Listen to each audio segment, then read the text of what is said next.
نحمده ونصلي على رسوله الكريم اما بعد فاعوذ بالله من الشيطان الرجيم بسم الله الرحمن الرحيم رب اشرح لي صدري ويسر لي امري واحلل عقدة من لساني يفقهوا قولي۔ سورۃ آل عمران آیت نمبر 102 سے لے کر 110 تک۔ سب سے پہلے تلاوت۔ اعوذ باللہ من الشیطان الرجیم بسم اللہ الرحمن۔ جیسا کہ اس سے ڈرنے کا حق ہے، تم کو موت نہ آئے مگر اس حال میں کہ تم مسلم ہو۔ سب مل کر اللہ کی رسی کو مضبوط پکڑ لو اور تفرقہ میں نہ پڑو۔ اللہ کے اس احسان کو یاد رکھو جو اس نے تم پر کیا ہے۔ تم ایک دوسرے کے دشمن تھے، اس نے تمہارے دل جوڑ دیے اور اس کے فضل و کرم سے تم بھائی بھائی بن گئے۔ تم آگ سے بھرے ہوئے ایک گڑھے کے کنارے کھڑے تھے، اللہ نے تم کو اس سے بچا لیا۔ اس طرح اللہ اپنی نشانیاں تمہارے سامنے روشن کرتا ہے، شاید کہ ان علامتوں سے تمہیں اپنی فلاح کا سیدھا راستہ نظر آ جائے۔ تم میں کچھ لوگ تو ایسے ضرور ہی ہونے چاہیے جو نیکی کی طرف بلائیں، بھلائی کا حکم دیں اور برائیوں سے روکتے رہیں۔ جو لوگ یہ کام کریں گے وہی فلاح پائیں گے۔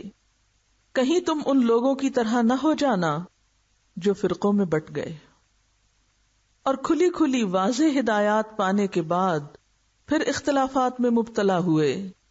جنہوں نے یہ روش اختیار کی وہ اس روز سخت سزا پائیں گے، جبکہ کچھ لوگ سرخ رو ہوں گے اور کچھ لوگوں کا منہ کالا ہوگا۔ جن کا منہ کالا ہوگا ان سے کہا جائے گا کہ نعمت ایمان پانے کے بعد بھی تم نے کافرانہ رویہ اختیار کیا۔ اچھا تو اب اس کفران نعمت کے صلے میں عذاب کا مزہ چکھو۔ رہے وہ لوگ جن کے چہرے روشن ہوں گے تو ان کو اللہ کے دامن رحمت میں جگہ ملے گی اور ہمیشہ وہ اسی حالت میں رہیں گے۔ یہ اللہ کے ارشادات ہیں جو ہم تمہیں ٹھیک ٹھیک سنا رہے ہیں، کیونکہ اللہ دنیا والوں پر ظلم کرنے کا کوئی ارادہ نہیں رکھتا۔ زمین اور آسمانوں کی ساری چیزوں کا مالک اللہ ہے اور سارے معاملات اللہ ہی کے حضور پیش ہوتے ہیں۔ اب دنیا میں وہ بہترین گروہ تم ہو جسے انسانوں کی ہدایت اور اصلاح کے لیے میدان میں لایا گیا ہے۔ تم نیکی کا حکم دیتے ہو، بدی سے روکتے ہو اور اللہ پر ایمان رکھتے ہو۔ یہ اہل کتاب ایمان لاتے تو انہی کے حق میں بہتر تھا، اگرچہ ان میں کچھ لوگ ایماندار بھی پائے جاتے ہیں، مگر ان کے بیشتر افراد۔ پہلے ہم کیا کریں گے؟ تلاوت سنیں گے، ان آیات کو اپنے اندر جذب کریں گے، اس کے بعد ہم اس کے مین تھیم کو دوبارہ لیں گے، ٹھیک ہے؟ تو ابھی یکسو ہو کے بیٹھیے، کچھ اور نہیں، کھولیے قرآن ہی کو کھولیے اور سنیے۔ سب سے پہلے تقوی، پھر موت تک اللہ کی فرما برداری، پھر سب کا مل کر اللہ کی رسی یعنی اللہ کی کتاب کو مضبوط پکڑنا، تفرقے سے بچنا اور اس کے لیے نعمت اسلام کی قدردانی کرنا، اور اس کام کے لیے کچھ لوگوں کا اپنے آپ کو وقف کرنا، امت میں سے ایک گروہ کا اسپیشلائزڈ ہونا اس کام میں، تفرقے اور اختلاف سے بچنا، کیونکہ اتحاد اور افتراق دو مختلف انجام سے دوچار کرتا ہے۔ دنیا کے اعتبار سے بھی اگر آپ دیکھیے تو دنیا میں سرخرو ہونے کے لیے، باعزت ہونے کے لیے اگر ایک سمبولک ورڈ یوز کیا جائے تو وہ کیا ہے؟ روشن چہرے والے۔ اور بے عزتی کا سائن کیا ہے؟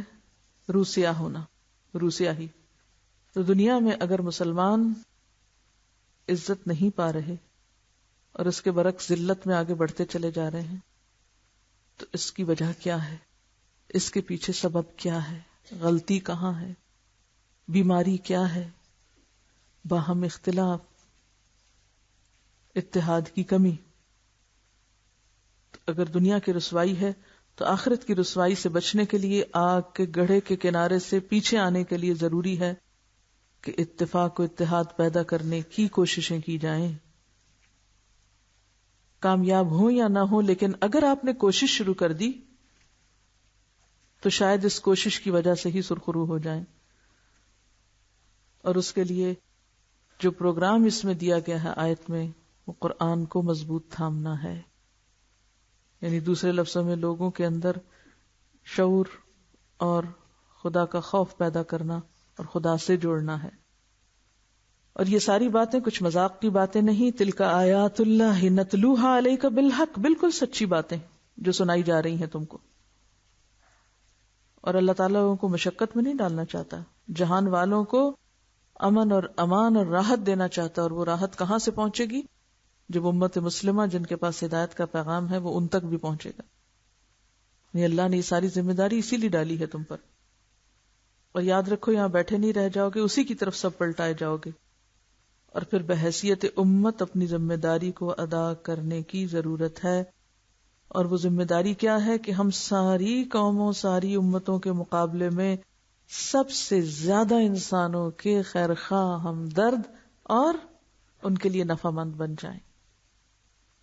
یہی دنیا اور یہی آخرت کی کامیابی کا راز ہے. اس کے بغیر کامیابی نہیں. کتاب اتحاد ملت کے کچھ اہم حصوں کو میں یہاں آپ کے ساتھ ڈسکس کروں گی. جب کوئی گروہ مل کر رہے اور اختلافات سے بچے تو اس کے بعد اس گروہ کے اندر جو اجتماعی حالت پیدا ہوتی ہے اسی کا نام اتحاد ہے. گروہ مل کر رہے، اختلاف سے بچے تو جو کیفیت پیدا ہوگی اس کا نام اتحاد ہوتا ہے. اتحاد کے لیے کچھ خرچ نہیں کرنا پڑتا، وہ اپنے آپ حاصل ہوتا ہے. اس کے باوجود اتحاد سب سے بڑی طاقت ہے. اتحاد کی کوئی مادی قیمت نہیں، تاہم ہر آدمی کو اس کی ایک قیمت دینی پڑتی. یعنی اتحاد روپے پیسے سے نہیں قائم ہوتا. دلیل، لو انفقت ما فی الارض جمیعا ما الفت بین قلوبہم. اگر تم زمین میں جتنا مال و دولت ہے سارا خرچ کر ڈالو تو تم ان کے دلوں میں الفت پیدا نہیں کر سکتے. ولیکن اللہ الف بینہم، اللہ نے الفت ڈالی کس کے ذریعے؟ فاصبحتم بنعمتہ اخوانا. ٹھیک ہے. اچھا، تو اتحاد کی کوئی مادی قیمت نہیں، روپیہ پیسہ سونا چاندی نہیں، اس سے نہیں اتحاد ہوتا کہ آپ خرید لیں لوگوں کو. تاہم ہر آدمی کو اس کی ایک قیمت دینی پڑتی ہے، کیونکہ فطرت کا قانون ہے، دیے بغیر کچھ نہیں ملتا. یہ نفسیاتی قیمت ہے، یہ نفسیاتی قیمت ہے. اتحاد کسی گروہ کے اندر صرف اس وقت قائم ہوتا ہے جبکہ اس کے افراد اتحاد کی خاطر مطلوبہ نفسیاتی قیمت دینے کے لیے تیار ہو جائیں. یہ قیمت کیا ہے؟ یہ ذاتی بڑائی کی قربانی ہے. یہ ذاتی بڑائی کی قربانی ہے. انسان کے اندر بڑا بننے کا جذبہ بے پناہ حد تک پایا جاتا ہے. انسان کی سب سے بڑی ویکنس ہے کہ بڑا بن کے رہنا چاہتا ہے. حالانکہ بندگی کیا سکھاتی ہے؟ اللہ کو بڑا ماننا اور خود چھوٹا ہونا. یہی جذبہ اتحاد کے راستے کی اصل رکاوٹ ہے. یعنی اتحاد میں رکاوٹ کیا چیز ہے؟ خود بڑا بننا. یہی جذبہ وہ واحد چیز ہے جس کو قربان کر کے اتحاد قائم ہوتا ہے. جہاں ہر آدمی بڑا بننا چاہے وہاں اس کے نتیجے میں جو چیز پیدا ہوتی ہے وہ انتشار ہے، بگاڑ ہے. اور جہاں لوگوں کا حال یہ ہو کہ وہ دوسرے کے مقام کو تسلیم کرتے ہوئے چھوٹا بننے پہ راضی ہو جائیں، وہاں اس کے بعد جو چیز وجود میں آتی ہے اسی کا نام اتحاد ہے. دوسرے کے مقام کو جو اللہ نے بنایا ہے اس کو تسلیم کر لیں، مان جائیں اور اس کو بڑا سمجھنے پہ راضی ہو جائیں اور خود چھوٹے بن جائیں، تو اس کے بعد اتحاد ہو سکتا ہے. اپنے کو چھوٹا بنانا یا اپنے کو دوسرے درجے پہ رکھنا بظاہر مشکل کام ہے. اپنے کو چھوٹا مان لینا یا اپنے کو نمبر 2 مان لینا، نمبر 1 سے نیچے اتر آنا بظاہر مشکل ہے. مگر جب یہ دیکھا جائے کہ یہ سارے کا سارا ذہنی معاملہ ہے، یعنی انسان کی سوچ سے تعلق رکھتا ہے کہ انسان خود کو سب سے بڑا سمجھے یا پھر دوسروں کو بھی بڑا مانے، یہ انسان کی اپنی سوچ ہے. تو اس سے زیادہ آسان اور کوئی چیز نہیں. اپنے کو بڑا بنا کر خوش ہونا یا اپنے کو چھوٹا بنتے دیکھ کر تکلیف محسوس کرنا کہ وہ مجھ سے آگے بڑھ گیا اور وہ بڑا بن گیا اور مجھے پیچھے پھینک دیا گیا، اس کو چن لیا گیا. یہ دونوں ذہنی کیفیات ہیں، وہ ذہن کے اندر پیدا ہوتی ہیں اور ذہن کے اندر ہی انہیں ختم کیا جا سکتا ہے. آدمی اگر اپنے سوچنے کے زاویے کو بدل دے تو ایک لمحے میں وہ ایک ایسا سفر طے کر سکتا ہے جو اس کو اور اسی کے ساتھ پوری قوم کو کچھ سے کچھ بنا دے. اتحاد اس حکمت کا عملی نتیجہ ہے کہ اپنے سوا دوسرے کی بڑائی کو مان لیا جائے، دوسرے کی خوبی کو تسلیم کر لیا جائے، خواہ یہ ماننا بر بنائے حقیقت ہو یا بر بنائے ضرورت، یعنی واقعی دوسرا بڑا ہے یا پھر اس وقت وہ بڑا حقیقت میں نہیں لیکن ضرورت ہے کہ اس کو بڑا مانا جائے۔ حضرت عمر فاروق کا حضرت ابو بکر صدیق کی خلافت کو مان لینا اسلامی تاریخ میں پہلی صورت کی مثال ہے کہ حقیقت میں حضرت ابو بکر کا درجہ بڑا تھا، اور حضرت حسن بن علی کا حضرت معاویہ کی خلافت پہ راضی ہو جانا دوسری صورت کی مثال ہے کہ وہ وقت کی ضرورت تھی۔ ان دو چیزوں کے سوا اتحاد کی کوئی تیسری بنیاد نہیں۔ اتحاد قائم کرنے کے لیے بظاہر آدمی اپنی ذات کی قربانی دیتا ہے، مگر اپنی ذات کو کھو کر وہ زیادہ بہتر طور پر اپنی ذات کو حاصل کر لیتا ہے۔ اتحاد کے بغیر وہ صرف ایک شخص ہے، اتحاد کے بغیر وہ صرف اکیلا ہے، مگر اتحاد کے ساتھ وہ ایک پوری قوم بن جاتا ہے۔ اتحاد قوم کی طاقت ہے اور اسی کے ساتھ فرد کی طاقت بھی۔ تو خلاصہ کیا ہے کہ جس دل میں اللہ کا تقوی ہوگا، جو اللہ کو بڑا مان لے گا، اور اپنے بندہ ہونے کا جس کو یقین ہوگا۔ مسلم کون ہوتا ہے؟ سر اٹھانے والا یا جھکانے والا؟ وَلَا تَمُوتُنَّ إِلَّا وَأَنْتُمْ مُسْلِمُونَ، مسلم اس کے اندر کوئی نفسیاتی رکاوٹ نہیں ہوتی، اللہ کا حکم آنے کے بعد جھک جاتا ہے۔ اللہ نے اگر کسی اور کو نعمت دی تو اسے تسلیم کر لیتا ہے، اس پر اللہ نے دنیا میں کسی اور کو ترجیح دی ہے تو اسے اللہ کا فیصلہ سمجھ کے قبول کر لیتا ہے، اور اس پر وہ الجھنے اور جھگڑنے نہیں لگ جاتا، کیونکہ الجھنا اور جھگڑنا ہی تو تقوی کے خلاف ہے۔ ہماری مرضی اور نفس کے خلاف جو جھاڑیاں ہر طرف لگی ہوئی ہیں، ان کا مقابلہ کیسے کرنا ہے؟ اللہ کا تقوی، اللہ سے اجر پانے کا توقع اور اللہ کی خاطر صبر، یہی وہ چیزیں ہیں کہ جس سے انسان دوسروں کی طرف سے پہنچنے والے زخم اور دوسروں کی طرف سے پہنچنے والی تکلیفوں اور پریشانیوں کے باوجود ان کے ساتھ جڑ کر رہے، ورنہ اتحاد نہیں پیدا ہو سکتا۔ ایک دفعہ تلاوت اور سنتے ہیں، پھر مجھے بتائیے آپ کو کیا سمجھ میں آیا، کیا سیکھا آپ نے آج، کیا سمجھ میں آیا؟ یا ایھا الذین آمنوا کہہ کے نصیحت کی جا رہی ہے کہ دنیا میں جتنا بھی شر اور فساد ہے اس کی اصلاح کا ذمہ تم پہ ڈالا گیا ہے۔ انبیاء تو اب نہیں آئیں گے، تو یہ کام کون کرے گا؟ انبیاء کے وارث کریں گے، لیکن وہی جو وراثت کا حق ادا کرنا جانتے ہوں، جو الی اللہ ترجع الامور کی فکر کرتے ہوں کہ سب کچھ تو اس کے حضور پیش ہونے والا ہے، وہاں کیا منہ دکھائیں گے؟ دنیا اور آخرت کی ناکامی کی سب سے بڑی وجہ اللہ کی اطاعت سے انحراف اور بگاڑ ہے۔ انحراف اور بگاڑ کی اصلاح کا ذریعہ اتحاد کے ساتھ اللہ کی طرف لوگوں کو بلانا ہے، قوت کے ساتھ، کیونکہ شر کی قوت کا مقابلہ خیر کی قوت ہی کے ساتھ ہوگا، اور وہ قوت اتحاد کے بغیر حاصل ہو نہیں سکتی۔ وَلَا تَمُوتُنَّ إِلَّا وَأَنْتُمْ مُسْلِمُونَ، ان تک اور زندگی کے آخری لمحے تک کی جد و جہد کا سبق دے رہا ہے۔ پہلی آیت، یا ایھا الذین آمنوا اتقوا اللہ حق تقاتہ، اللہ کا تقوی، اللہ کا ڈر، اللہ کی خاطر کوئی کام کرنا، اللہ کی خاطر کوئی کام چھوڑ دینا، اللہ کی خاطر اپنی پسندیدہ ترین چیز کی قربانی کرنا، سب کچھ اللہ ہی کے لیے کرنا، حق تقاتہ ولا تموتن الا وانتم مسلمون، اور یہ کیفیت زندگی بھر جاری رہے یہاں تک کہ ہم موت سے جا ملیں۔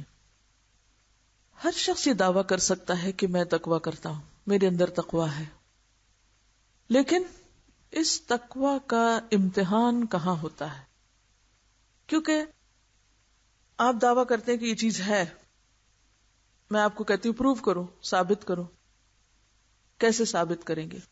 چونکہ اتقوا اللہ ہے، اللہ سے ڈرنا ہے، تو اللہ تعالیٰ بھی ہمارے اس دعوے کو ہمیں امتحان میں ڈال کر جانچے گا کہ یہ جو اتنے بڑے بڑے لفظ بول رہا ہے، ان لفظوں کی حقیقت کیا ہے، عملی زندگی میں یہ تقویٰ کہاں ہے؟ تو بات یہ ہے کہ جب تک اس علم کو آپ ہر روز اپنے عمل میں ٹیسٹ نہیں کریں گے، پرکھیں گے نہیں کہ زبان سے کوئی غلط بات نہیں نکالی، یا یہ کہ اپنے آپ کو روک لیا، یا خدا کی خاطر کچھ دے دیا، چاہے وہ عزت نفس کی قربانی تھی یا خواہش کی قربانی تھی، تو وہ عمل نہیں کہلائے گا۔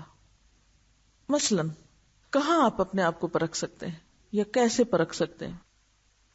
آپ دیکھیے کہ زندگی میں آپ کا واسطہ دو طرح کے لوگوں سے پیش آتا ہے، آپ کو دو طرح کے لوگ ملتے ہیں۔ ایک وہ لوگ ہوتے ہیں جن سے آپ کو کوئی شکایت نہیں ہوتی، وہ آپ کو کچھ نہیں کہتے، بے ضرر سے لوگ، کیونکہ وہ خود متقی ہیں، بچنے والے، پرہیز کرنے والے، اپنی زبان، اپنے ہاتھ، اپنے معاملات کو غلط طریقے پر نہیں پورٹرے کرتے۔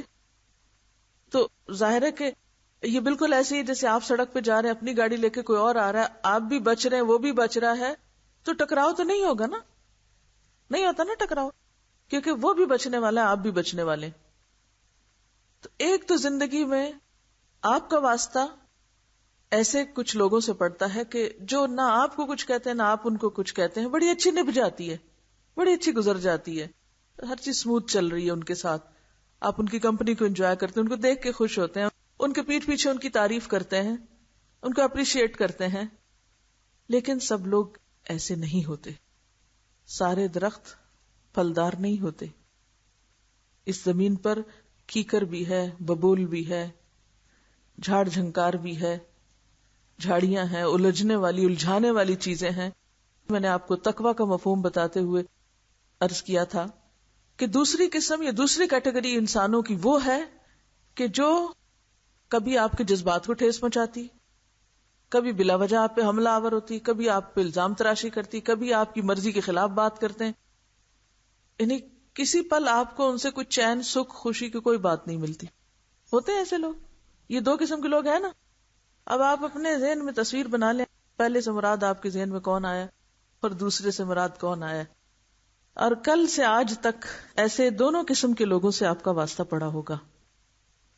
کچھ ایسے لوگ جن کی کوئی بات آپ کو نہ ڈسٹرب کی، نہ آپ کو کچھ تکلیف ہوئی، نہ ہی کوئی پریشانی ہوئی، اور کچھ ایسے لوگ کہ جن کی باتیں آپ کو اندر سے پرک کر گئی، تکلیف دے گئی، یعنی ایسے ہی جیسے کوئی جھاڑی کے پاس سے آپ گزرے تو اس نے آپ کو اپنے کانٹے چبھو دیے یا الجھ گئے، یعنی آپ کے دامن کو جا چھیڑا۔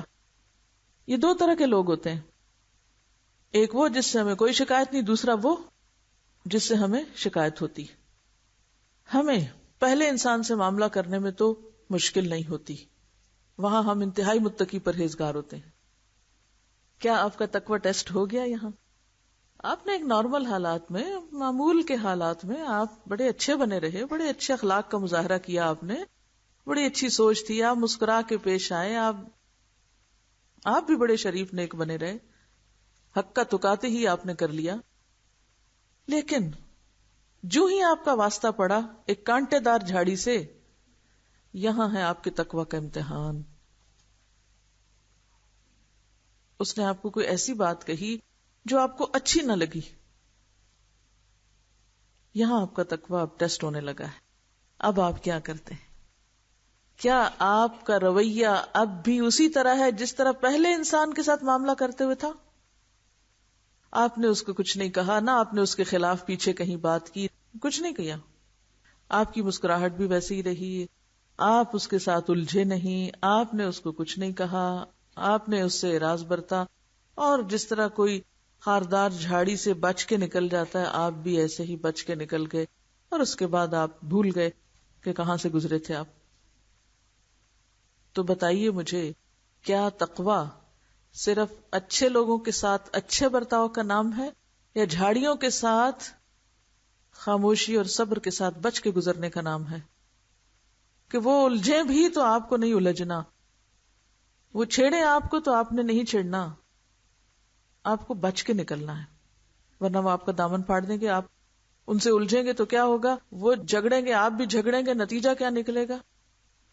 ایک ہی لیول پر اتر آئیں گے۔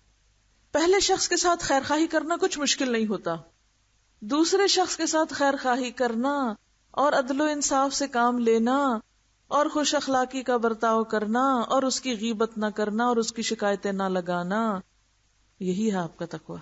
ذرا سا کوئی ہمیں کچھ کہہ جاتا ہے نا، ہم فوراً شکایت لگانا شروع کر دیتے ہیں، اور عام طور پر اپنی کسی عزیز دوست سے، کسی ہمدرد سے فوراً بیٹھ کے شکوے کرنے لگتے ہیں.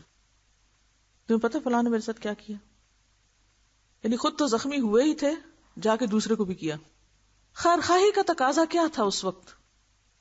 ایسے شخص کے ساتھ آپ کی خیر خواہی کیا ہوگی تاکہ آپ متقی نظر آئیں؟ اللہ کو، مجھے نہیں، یہ کسی انسان کو نہیں. ہاں، برداشت، ٹالریٹ. کیسے ہوتا ہے برداشت؟ کہنے کو ہم یہ بھی کہتے ہیں ہم برداشت کر رہے ہیں، یہ بھی کہہ دیتے ہیں بڑا برداشت کیا میں نے. برداشت ہوتی کیا ہے یہ بھی نہیں پتا. برداشت کس چڑیا کا نام ہے؟ کیا ہے برداشت؟ یہاں اپنا جائزہ لیں. آپ برداشت کرنے والے لوگ ہیں، دعویٰ کرتے ہیں برداشت کا. کیا برداشت ہے یہاں؟ سب سے پہلے تو یہ کہ اس وقت اپنے آپ کو نارمل رکھیں گے، نارمل رکھیں گے، اور اپنے آپ کو اس کی جگہ رکھ کے دیکھیں گے یہ کہہ کیوں رہا ہے ایسے، یہ کیا وجہ ہے، یہ کیوں ایسے کہہ رہا ہے. پھر کیا کریں گے؟ پھر اس کے بعد وہاں سے نکلیں گے یا ہٹیں گے تو دل میں خیال تو آئے گا نا، دیکھو اس نے میری بےزتی کی آج، اتنا نہیں اس سے ہوا، اتنی برداشت نہیں اس میں، اتنا صبر نہیں اس میں، اتنا اخلاق نہیں اس میں، سب کچھ اس میں، سب کچھ بلیم اسی کو. ہم نے کیا کیا؟ خیر خواہی کا حق کیا ہے؟ الدین والنصیحہ. خیر خواہی کا حق اس موقع پر کیا ہے؟ یہ بالکل ایسے ہی جیسے کسی کے سر میں شدید درد ہو رہی ہو تو وہ ہائے ہائے نہ مچائے. کیا کرتے ہیں آپ؟ ایک لوگ ہوتے ہیں نا، ان کو ذرا سا کچھ کانٹا بھی چک جو چیخ چلا، وہ جیسے بچے ہوتے ہیں نا، یہ بچپنا ہوتا ہے، یہ میچیورٹی نہیں ہوتی. بچے کو ذرا سا کچھ ٹھوکر لگ جائے، ذرا سا کوئی دوسرا بچہ بال کھینچے کچھ، وہ اتنا شور مچائیں گے، اتنا ہنگامہ کریں گے کہ جس کی ضرورت نہیں. چوٹ تھوڑی بھی ہوگی تو شور زیادہ ہوگا. لیکن بڑا شخص کیا ہوتا ہے؟ مثلاً ایک بچے نے آپ کے بال کھینچ دی تو آپ اٹھا پھینکیں گے بچے کو اور آپ بھی شور مچانا شروع کر دیں گے. کچھ لوگ کرتے ہیں ایسے، لٹرلی کرتے ہیں. ذرا سا ان کو کہہ دے تو حال دہائی مچا کے رکھ دیتے ہیں، شور شرابہ ہنگامہ چیخ چلا اس وقت، اور اس کے بعد جس کے پاس بیٹھیں گے یہی قصہ چھیڑ دیں گے. کیا اسی کا نام برداشت ہے؟ یہی مثبت رویہ ہے. ہمیں دیکھنا یہ ہے کہ ہم عملی زندگی میں کیا کرتے ہیں. ہم سب کو، مجھے بھی اور آپ کو بھی، اسی چیز کے جائزے کی ضرورت ہے کہ جب امتحان آتا ہے، یہ سب اللہ کے ٹیسٹ ہوتے ہیں ہم پر. یہ جو مختلف لوگ مختلف رنگ دکھاتے رہتے ہیں نا ہم کو، یہ ٹیسٹ ہوتے ہیں ہمارے. اللہ تعالیٰ آزماتا ہے، کبھی اس کے ذریعے، کبھی اس کے ذریعے، کبھی اس کے ذریعے، اور دیکھتا رہتا ہے یہ جو دعوے کر کے آئی ہے اب اس کا عمل کتنا ہے اس پر. تو ایسے موقع پر خود کو تھام کے رکھنا، سنبھال کے رکھنا، دوسرے کی بات سن لینا، پھر اس کی خیر خواہی کرنا. خیر خواہی کا نام بھی ہم کیا سمجھتے ہیں؟ آرگیو کرنا، ادھر بحث شروع کر دینا، اسی وقت اس کو غلط ثابت کرنا، اس کو کنونس کرنا. یہ نہیں خیر خواہی ہوتی. کیا ہم اپنے رویے اور اپنے عمل سے دوسرے کو نہیں سکھا سکتے کہ تم ایک بات غلط کہہ رہے ہو؟ بغیر کہے بھی تو بہت سی باتیں کہی جا سکتی، برداشت کر کے بھی کہی جا سکتی. تو ایسے موقع پر خیر خواہی اور انصاف کا رویہ، انصاف صرف اس وقت ہو سکتا ہے جب آپ اپنے آپ کو اس جگہ رکھ لیں. مثلا ڈیوٹی پر کوئی شخص کچھ آپ کو کہہ دیتا ہے، آپ یہاں سے نہیں گزرے، آپ اس وقت کمرے میں نہیں جائیں، باہر نہیں نکلیں، تو آپ ایک دم اشتعال میں آتے ہیں. یہ کیا اخلاق ہے اس کا؟ یہ میرا امیر ہے جس کے اندر اتنا اخلاق نہیں کہ مجھے میری ایک ضرورت پوری نہیں کرنے دے رہا. مثلا ایسے موقع پہ کیا کریں گے؟ کیا کریں گے؟ رکیں گے، عاجزانہ درخواست اور ریکویسٹ، نہ کہ وہاں آپ اشتعال میں آ کے الٹا اس کے اوپر ایک حملہ آور ہو جائیں. تھوڑی دیر رک جانا کہ دوسرے کو موقع دیں، وہ خود بھی سوچے، وہ ذرا سوچنے دیں اس کو. دیکھیں نا، غصہ شیطان کی طرف سے ہوتا ہے نا. شیطان کے حلے میں آ کے ہم بھول جاتے ہیں، اس وقت ہماری عقل ختم ہو چکی ہوتی ہے، کچھ نہیں سوچتے، ہم کر بیٹھتے ہیں. پھر جب وہ غبار سا ہٹتا ہے تو پھر ہمیں چیزیں خود نظر آنے لگتی ہیں. جیسے قرآن پاک میں آتا ہے نا، اذا مسهم طائف من الشیطان تذکروا فاذا هم مبصرون، کہ جب انہیں شیطان کی طرف سے کوئی چیز یک سٹرک کر جاتی ہے تو کچھ دیر گزرتی نہیں تو وہ ان کو خیال آتا ہے یہ کیا کیا میں نے، خود اپنی غلطی نظر آنے لگتی. وہ دھند چھٹتی ہے نا، غبار ہٹتا ہے تو اذا هم مبصرون، وہ دیکھنے لگتے ہیں اچھا یہ ایسے تھا، یہ میری غلطی تھی، مجھے نہیں کرنا. اور پھر ایسا ہی انسان آئندہ کے لیے اس طرح کی ملتی جلتی سچویشن پر محتاط ہو جاتا ہے کہ نہیں مجھے آئندہ یہ نہیں کرنا، کیونکہ وہ عقل مند ہے، باشعور ہے. اور تقویٰ کس چیز کا نام ہے؟ شعور کی اعلیٰ ترین کیفیت. تذکروا فاذا هم مبصرون. باشعور لوگ دیکھنے والے ہوتے ہیں، سمجھنے والے ہوتے ہیں، عقل سے کام لیتے ہیں. اب آئیے ایک اور سچویشن پہ. آپ کو بڑا شوق ہے دیندار بننے کا، الحمدللہ دین پڑھ پڑھ کے اب آپ کا دل چاہتا ہے کہ آپ اچھے دیندار انسان بن جائیں. کوئی آیت پڑھتے ہیں، آپ رونے لگتے ہیں، آپ جھومنے لگتے ہیں. اب آپ کہتے ہیں میں بھی کچھ کروں. آپ نے امر بالمعروف اور نہی عن المنکر کی باتیں پڑھی، اولئک ھم المفلحون. آپ کہتے ہیں میں بھی فلاح پا جاؤں، میں بھی کامیاب ہو جاؤں، میں بھی اب کچھ کروں. اب آپ کچھ کرنے لگتے ہیں، اور صرف اس وقت تک کرتے ہیں جب تک آپ کی زندگی کی روٹین میں کوئی خلل نہیں آتا، آپ کو کوئی تکلیف نہیں برداشت کرنی پڑتی، نہ آپ کی نیند قربان ہو رہی ہے، نہ آپ کا کچھ گھر میں کمی بیشی ہو رہی ہے، نہ آپ کے سوشلائزنگ وغیرہ پر کچھ اثر پڑ رہا ہے.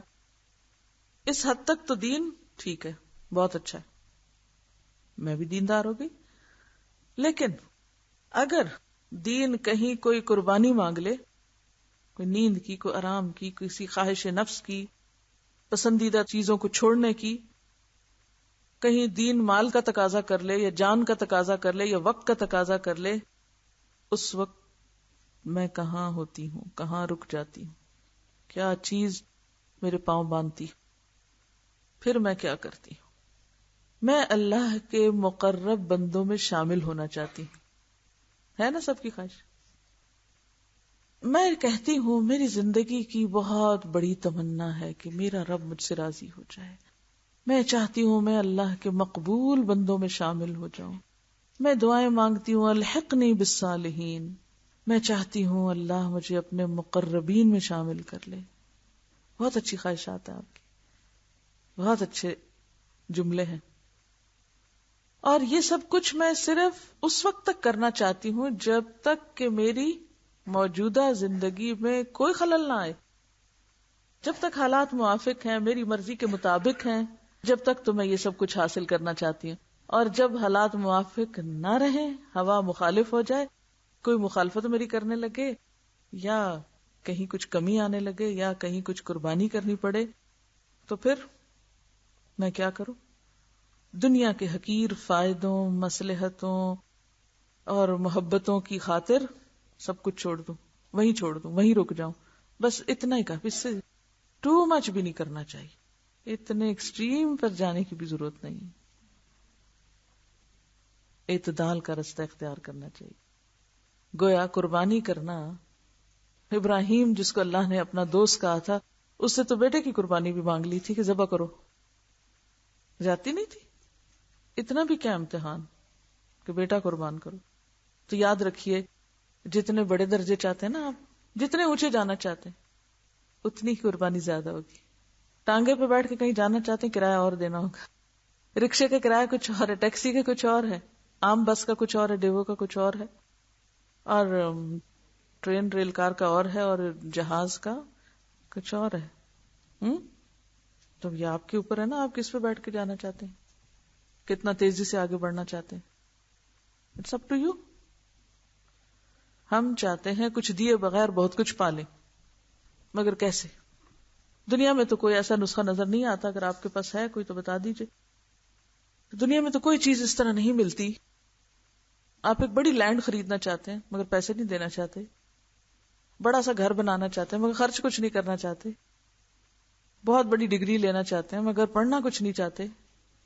آپ چاہتے ہیں دین ہر جگہ پھیل جائے مگر آپ کرنا کچھ نہیں چاہتے. کیسے ہوگا؟ یہ صرف باتیں ہوں گی. پھر لما تقولون ما لا تفعلون، تو کہتے ہی کیوں، باتیں کیوں کرتے ہو پھر اتنی اگر کرنا کچھ نہیں. واعتصموا بحبل اللہ جميعا ولا تفرقوا. اللہ کی رسی مضبوط پکڑ لو، تفرقہ مت کرو. اس پر ایک کمنٹ کسی نے بھیجا ہے.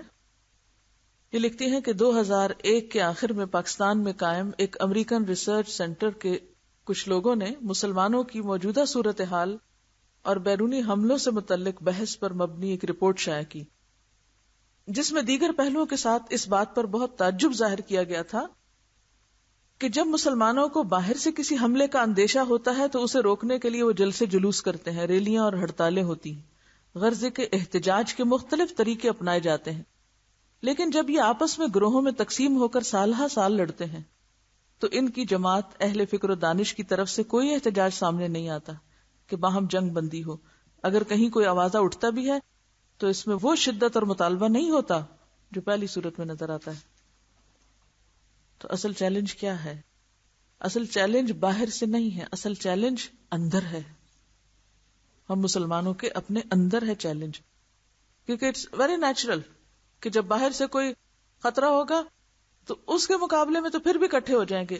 لیکن عام حالات میں، یعنی ایک ہے صرف خاص حالات میں اکٹھے ہونا یا کسی خاص مفاد پر اکٹھے ہونا، اور ایک ہے اس اتحاد کی ایک مستقل بنیاد کا قائم رہنا کہ کہیں بھی کوئی خرابی ہو. کیونکہ امر بالمعروف اور نہی عن المنکر کے بغیر بھی اتحاد نہیں قائم ہو سکتا.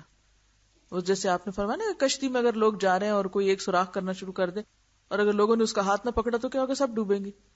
تو کسی جماعت کے اندر، لوگوں کے اندر اگر ایک خرابی کرا اور اسے لوگ پکڑ نہیں لیتے اور اس کو کہتے نہیں ہمیں تو ڈر لگتا ہے، وہ تو ہمیں ہی الٹا مارے گا، وہ جس سے سوراخ کر رہا ہے ہمارے سر پہ دے مارے گا، ہم نہیں آگے جاتے، کوئی اور ہے جو جا کے بچا لے اس کو.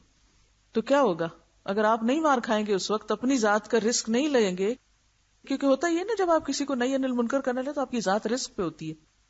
جب آپ کسی کو برائی سے روکتے تو آپ یو آر ایٹ رسک. کس رسک پہ ہوتے ہیں؟ کیونکہ وہ آپ کو ہی نہ کر دے کچھ، وہ پہلے وہ کچھ اور کر رہا خرابی پر آپ کے اوپر پڑ جائے گا. تو آپ کہتے ہیں بس میری تو جان چھوٹے، میں تو نہیں کچھ کہتی، میں کیوں اپنی بےزتی کراؤں.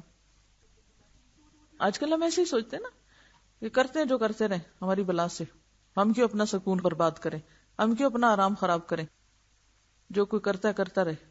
تو کیا ہوتا ہے وہ جب کرتا رہتا ہے وہ ایسے سوراخ کرتا ہے کشتی میں کہ سب پھر ڈوبتے ہیں، سب کی شامت آتی. تو ہمارے لیے کوئی چارہ کار ہے ہی نہیں کہ ہم اتحاد کے بغیر جئیں. لیکن ہوتا کیا ہے، اتحاد کی پھر قیمت دینی پڑتی ہے. اور جب تک مسلمان اندر سے اور مستقل طور پر نہیں جڑتے اور رکھنے کرنے والوں کے ہاتھ نہیں روکے جاتے، نقصان کرنے والوں کو پکڑا نہیں جاتا، اس وقت تک مسلمان ایک مضبوط قوت نہیں بن سکے. اور جب تک یہ مضبوط قوت نہیں، اس وقت تک کوئی ڈر خطرے کی بات نہیں.